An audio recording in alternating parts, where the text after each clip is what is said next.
Coucou les amis, chose promise, chose due.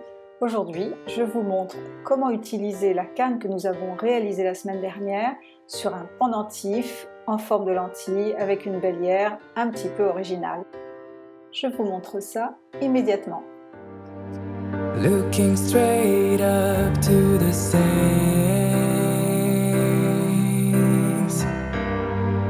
making up this light to bear. Je prends la canne que nous avons réalisée dans la vidéo précédente, mais vous pouvez tout aussi bien prendre une canne de votre choix réalisée par ailleurs. Je coupe une tranche d'environ 2 mm d'épaisseur, puis je la passe dans la machine à pâte, tout d'abord au cran 6, puis 5, puis 4, puis 3, en la tournant d'un quart de tour entre chaque passage pour qu'elle garde bien sa forme ronde. Je vais maintenant découper un croissant de lune dans cette plaque. Si vous avez la chance d'avoir l'emporte-pièce de Funny Pat, c'est parfait. Sinon, nous allons utiliser des emporte-pièces ronds et ça fera très bien l'affaire. Il me faudra 3 emporte-pièces 45, 38 et 32 mm. Avec le 38 mm, je découpe une forme circulaire en me centrant bien sur le motif. Avec l'emporte-pièce de 32 mm, je vais découper un autre cercle en me décalant de façon à former un croissant de lune. Je vous laisse regarder le positionnement sur la vidéo.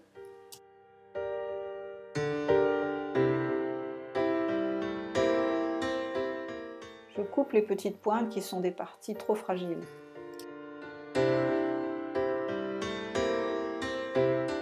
Je prépare ensuite une plaque de pâte blanche opaque que je vais passer à la machine à pâte au cran 3 et je pose mon croissant de lune dessus.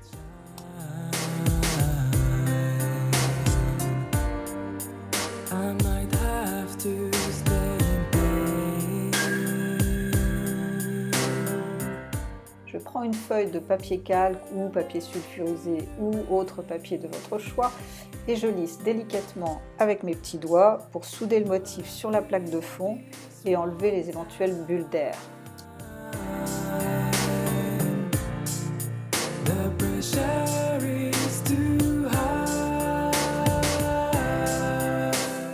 Je prends maintenant mon troisième emporte-pièce, celui qui fait 45 mm.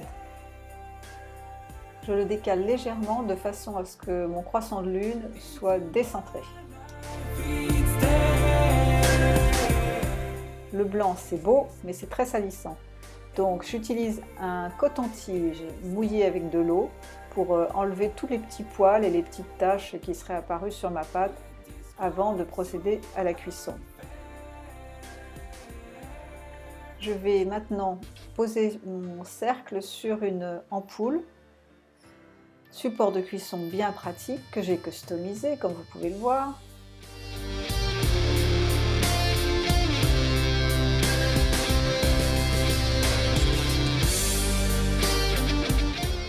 Je procède encore à quelques petits nettoyages. Sur la vidéo vous ne voyez pas, mais il y a des petites pétouilles. Et afin de ne plus avoir ce genre de problème avec ma pâte blanche, je vais faire une pré-cuisson au heat gun, ce qui me permettra par la suite d'avoir quelque chose qui ne craindra plus les taches.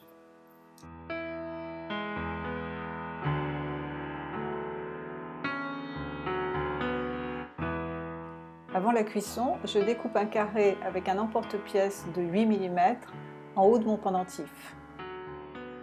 Ceci est l'emplacement de la future bélière.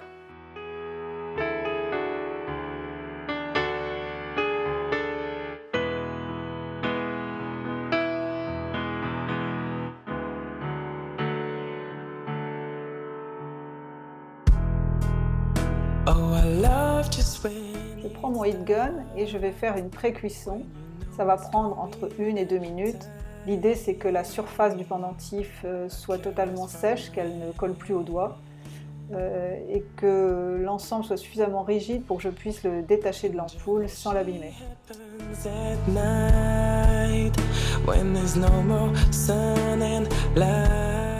Je laisse reposer le tout le temps que ça refroidisse et je vais constituer maintenant une semelle blanche avec de la pâte blanc opaque que je passe à la machine à pâte avec une plaque de mousse à l'épaisseur 4 ou 3 comme vous voulez. Music makes me live. Can you hear my songs, all the notes on the ground that create this sound? I believe that. Je décolle ma lentille de l'ampoule délicatement et je la plonge dans un peu d'eau afin qu'elle finisse de refroidir. Running through my veins.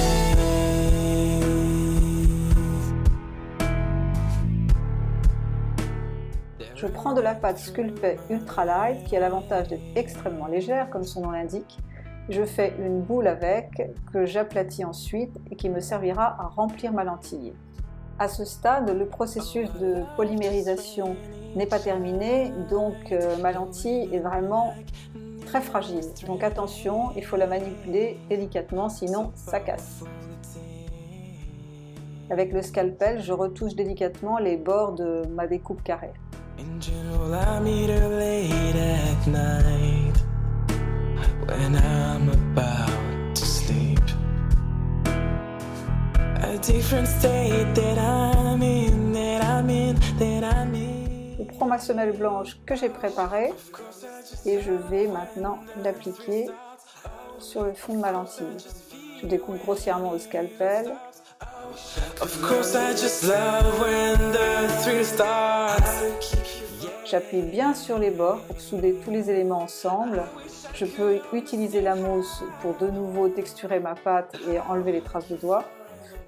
Et enfin, je découpe l'excédent de pâte en utilisant ma lame rigide et en l'appuyant sur le bord de la lentille pour avoir une découpe bien droite. Pour finir, je lisse bien avec les doigts tout le pourtour de ma lentille. Ça me permettra d'avoir des bords bien nets.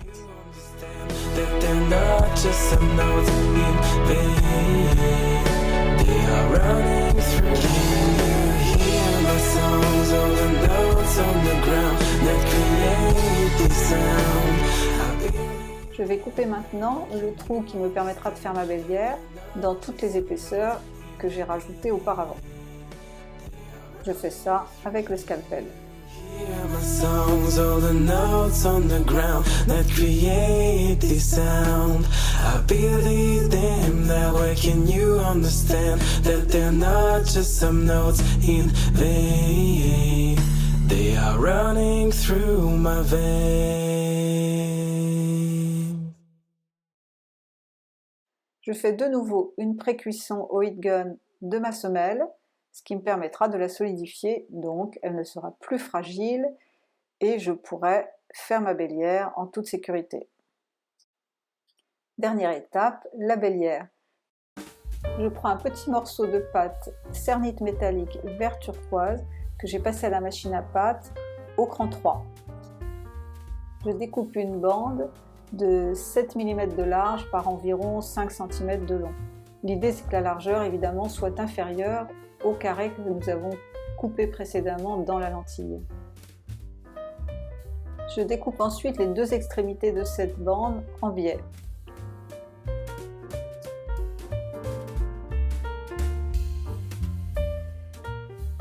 Puis je passe la bande dans mon trou carré et je vais souder les deux extrémités l'une avec l'autre en laissant un espace pour faire passer le futur cordon. Avec un outil de modelage en silicone, j'ajuste le placement de ma bélière bien contre le bord du trou du pendentif. J'utilise une aiguille à tricoter d'environ 2-3 mm pour bien ajuster l'espace qui sera nécessaire au passage du cordon. Nous pouvons maintenant passer à la cuisson définitive. Attention, 110 degrés seulement pour cette cuisson. La Sculpey Ultra Light et la pâte translucide n'aiment pas les trop grosses chaleurs. Mon pendentif est cuit. Je vous parle rarement de ponçage, et bien aujourd'hui c'est le jour où j'en parle. J'ai choisi pour les finitions de ce pendentif de laisser la partie blanche mate, parce que j'aime beaucoup cet aspect, et en revanche de faire briller la partie du motif.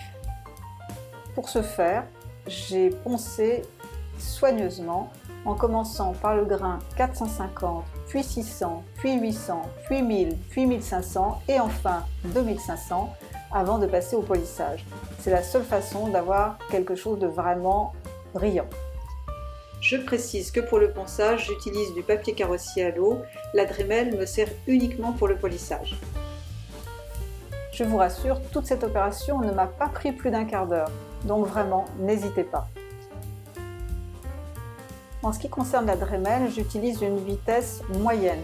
Pas trop rapide parce qu'on peut faire des dégâts, donc vitesse moyenne, c'est la prudence. Et j'utilise la partie plate du petit outil de polissage.